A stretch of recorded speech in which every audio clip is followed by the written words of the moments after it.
안녕하세요. 김태우 변호사입니다. 이번 영상에서는 신탁을 이용한 부동산 전세 사기에 대해서 알아보도록 하겠습니다. 얼마 전에도 TV 추정 60분에 이 신탁 부동산 전세 사기 내용이 나왔는데, 이게 이제 신종 전월세 사기라고 나왔는데 옛날부터 있었던 사기입니다. 여러분들이 극단적인 선택도 하시고 사회적인 문제가 대두되고 있는데 지금도 일어나고 있는 것으로 알고 있습니다. 이 신탁을 이용한 전세 사기, 이것을 예방하기 위해서는 아주 간단한 법률적 지식이 필요합니다. 신탁 이런 게 나오니까 굉장히 뭔가 복잡해 보이고, 이 사기꾼들이 머리를 굉장히 많이 써서 사기를 친 것으로 보이고, 이것을 예방하려면 뭔가 많이 알아야 될 것 같고, 그런데 절대 그렇지 않습니다. 아주 간단하고, 이 사기치는 원리도 정말 간단해요. 그러니까 당하고 나면 정말 간단합니다. 전혀 어렵지 않아요. 그래서 예방하기도 쉽습니다. 여기 법률신문에 기사 제목이 나오죠. 부동산 신탁 등기에 임대차 주의사항 기재한다. 신탁원부 확인 환기.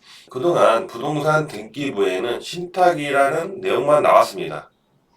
예를 들면 이게 서울 서초동에 있는 부동산 등기부인데요. 종료된 사건 중에 신탁된 부동산이 있어서 이 건물은 전세 사기하고는 전혀 관계가 없는 건물입니다. 이미 철거가 됐고요. 전세 사기하고는 전혀 관련이 없습니다. 일단 등기부 보는 법을 간단하게 설명드리면 간단합니다. 등기부 첫 장에 표제부가 있고요. 여기에는 건물의 표시가 있습니다. 주소가 나오고 몇 층에 있는지, 면적은 어느 정도인지 이 정도가 나오는 게 표제부입니다. 그 다음에 갑구에는 써 있습니다. 소유권에 관한 사항. 그리고 신탁은 위탁자가 수탁자에게, 그러니까 A가 B에게 소유권을 넘기는 겁니다. 쉽게 설명을 드리면 매매가 아니라 신탁 계약에 의해서 넘기는 겁니다. 근데 여기에 대해서 제3자인 이제 임차인들, 소유자나 매수자가 아닌 제3자들은 그냥 위탁자가 소유권을 수탁자에게 넘긴다고 알고 계시면 됩니다. 그 내부 관계까지는 제3자가 알 필요가 없어요. 그렇기 때문에 갑구에 소유권에 관한 사항이 나오고, 여기에 맨 먼저 나오는 게 소유권 보존이죠. 이거는 그 등기부가 최초에 발생한 겁니다. 이 건물이 처음 생기면서 소유권 보존 등기를 하게 되죠. 그래서 이때 이 건물을 지었겠다 이렇게 알고 계시면 됩니다. 그래서 소유권 이전이 이렇게 넘어갔고, 상속에 따라 넘어갔고, 등기 명의 변경, 소유자의 주소나 이런 것들이 바뀐 거예요. 그리고 난 다음에 여기 나오죠. 신탁이 됐고, 신탁원부 2022-3551호 이렇게 나와 있습니다. 이 신탁원부는 등기부에 신탁원부 번호만 기재가 되어 있는데, 관할 등기소에 가시면 신탁원부 떼어 보실 수가 있습니다. 그래서 위탁자와 수탁자가 어떤 계약을 맺고 신탁을 했는지 아실 수가 있습니다. 이렇게 갑구에 보시면 이 신탁에 관한 내용이 나와요. 그런데 우리가 전세 사기 생각하면 흔히 생각하는 게 저당권이죠. 근저당. 나보다 선순위 근저당권이 있었는데 이걸 속이고 전세 계약을 체결했는데 나중에 경매 절차에서 보니까 나이가 후순위였기 때문에 보증금을 못 찾는다. 그런데 이 근저당은 어디에 나오느냐? 이 을구에 나와요. 이 을구에 소유권 이외의 권리에 관한 사항 이렇게 나옵니다. 여기에 이제 이런 근저당들이 나오죠. 근저당. 여기에 신탁이라고 나오지 않습니다. 그래서 신탁 사기를 치는 사람들이 어떻게 하냐면 이 갑구는 잘 안 보여주죠. 갑구는 안 보여주고 임차인들이 대부분 을구에 근저당이 있다는 거를 그 정도는 알기 때문에 이 을구만 보여줍니다. 그럼 여기에 아무것도 없어요. 이 신탁 가려버리고 살짝 을구만 보여줍니다. 여기 아무것도 없어요. 그래서 깨끗하다, 근저당이 없는 깨끗한 부동산이다 이렇게 하면서 꼬십니다. 거기에다가 가격도 싸게 말을 하겠죠. 그러면 그냥 일반 임차인들께서는 이 신탁에 대해서 잘 알지 못하는 분들은 이 내용을 믿고 계약을 체결하시는 거죠. 그러다가 갑구에 이 신탁이라는 게 있는 것을 나중에 알게 되면 정말 그때 가서는 후회도 늦는 거라고 보실 수가 있습니다. 그래서 주의하실 게 등기부를 무조건 떼어보시고 갑구, 을구 전부 다 보셔야 돼요. 갑구에 신탁이 있는지, 을구에 근저당이 있는지 이걸 다 보셔야만이 당하지가 않습니다. 정상적인 임대차 계약은 소유자와 임차인이 임대차 계약을 체결합니다. 아무 문제가 없죠. 여기서는 근저당 기타 권리 확인을 하시면 되고, 이것은 을구에 있습니다. 을구. 이게 이제 일반적인 임대차 계약이죠. 그런데 신탁 부동산 전세 사기는 뭐냐? 위탁자가 있고요. 수탁자가 있습니다. 수탁자가 보통 신탁사고요. 다른 사람한테 신탁도 가능한데 그 우리나라에서는 뭐 특별한 경우 외에서는 명의신탁 허용하지 않고요.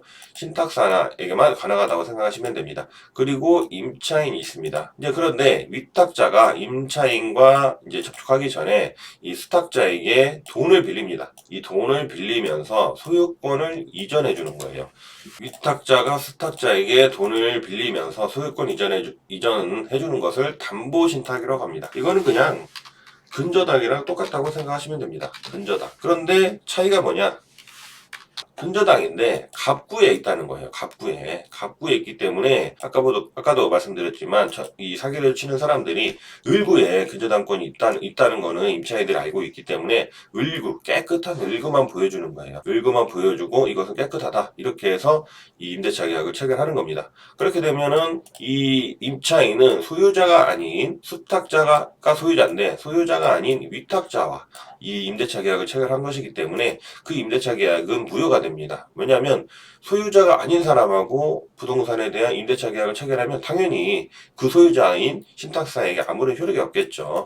그러면 위탁자는 이 보증금도 임차인에게 보증금도 받고 수탁자에게 이 빌린 금전 대여금 이것도 받고 하나의 부동산을 이용해서 이중에 이익을 취득하고 이 사람은 그냥 도망가 보거나 그렇게 되는 겁니다. 이게 신탁부동산의 간략한 구조인데 쉽게 말씀드려서 소유권을 남한테 넘긴 사람이 그 사람이 아직도 소유자인 척하고 임차인하고 임대차 계약을 체결한 거다. 그래서 그 임대차 계약은 소유자인 사람하고는 효력이 없다. 이렇게 알고 계시면 되는 겁니다. 예방하는 것은 당연히 부동산 등기부등본 보면 돼요. 보시면 되고 갑구와 을구를 다 보셔야 된다. 그러면 이 신탁 사기에 빠지지 않으려면 어떻게 해야 되느냐? 먼저 컨디션에 비해서 저렴한 가격이다. 그러면 무조건 좀 찝찝한 마음 가지고 의심을 해보시고 등기부는 무조건 확인을 하셔야 됩니다. 컨디션에 비해서 저렴한 가격, 임대인이 착해서 그런다. 절대 그런 경우는 만분의 1입니다. 컨디션에 비해서 착한 가격은 한번 의심을 해보고 확인을 하셔야 된다. 그 다음에 빨리 계약을 해야 된다. 이것도 당연히 이 사람을 급하게 만들어서 계약을 유도하려는 거니까 이런 말에 넘어가시면 안 되겠죠. 등기부는 꼭 확인하셔야 됩니다. 인터넷 등기소에서 700원이면 열람하실 수가 있어요. 700원만 내시면 등기부를 확인하실 수 있고 중개사를 통해서도 확인하실 수 있고 중개사도 확인해 줄 의무가 있습니다. 그런데 내가 계약을 하시는 거잖아요. 내가 살 집을 내가 임대차 계약을 하는 거기 때문에 직접 확인하셔야 됩니다. 이게 저는 추천드립니다. 어렵지 않아요. 그냥 신탁 등기부에 갑구 을구 보시면 돼요. 만약에 모른다. 등기부를 가지고 가서 가까운 법무사나 변호사나 중개사한테 물어보시면 됩니다. 신탁 원부 확인한다 이런 내용이 있는데 신탁 원부도 떼려면은 시간이 좀 걸려요. 왜냐면 등기소에 가야 되고 이러기 때문에 시간이 걸립니다. 그래서 저는 그냥 간단하게 아무리 싸고 컨디션에 비해 싸고 빨리 계약해야 될 것 같고 그렇다 하더라도 신탁된 부동산이라면 아예 계약을 하지 않는 것을 추천드립니다. 굳이 복잡하게 이런 부동산에 임대차 계약을 체결하실 필요가 없어요. 만약에 신탁 부동산 사기에 당했다면 어떻게 해야 되느냐? 당연히 위탁자인 임대인이죠. 위탁자에게 손해배상 청구 가능합니다. 그런데 문제는 이 사람이 돈이 없을 가능성이 커요. 자기 부동산 가지고 돈도 빌리고 전세 사기까지 한 사람이 돈이 있을 가능성이 높지 않습니다. 하지만 어쨌든 손해배상 청구는 하셔야 되겠죠. 혹시 모르는 거니까. 그 다음에 중개사에 대한 손해배상 청구도 당연히 가능합니다. 중개사는 이런 것들을 확인을 하고 설명을 하고 주의를 줄 의무가 있습니다. 중개대상물 확인 설명 의무 위반 한국공인중개사협회 여기에 공제회가 있죠. 이 공제회를 상대로 그 다음에 이 중개사를 상대로 해서 손해배상 청구를 할 수가 있습니다. 그런데 문제는 직접 확인을 하라고 제가 말씀드렸죠. 그래서 당신 계약이기 때문에 당신이 확인하는 것도 당신에게 과실이 있다 이렇게 해서 과실상계가 됩니다. 그러니까 본인도 주의를 하셔야 된다는 거예요.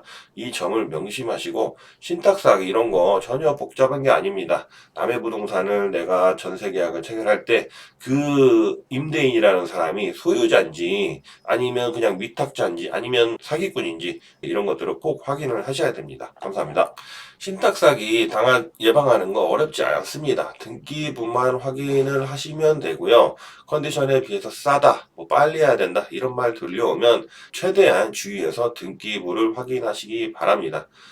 여러분들이 많이 부동산 사기를 당하시는 경우도 제가 이런 일을 하다 보니까 많이 보게 되고 참 안타깝습니다. 그렇기 때문에 조금만 공부를 하시면 됩니다. 조금만 공부를 하시고 본인이 공부를 못하시면 주위에 공인중개사 있잖아요. 공인중개사나 변호사나 법무사 분들에게 상담료를 좀 주더라도 반드시 상담을 받아보시기 바라겠습니다. 저한테도 유튜브 댓글이나 이메일을 통해서 상담을 해주시면 제가 영상을 통해서 답변을 드리도록 하겠습니다. 감사합니다. 김태호 변호사였습니다.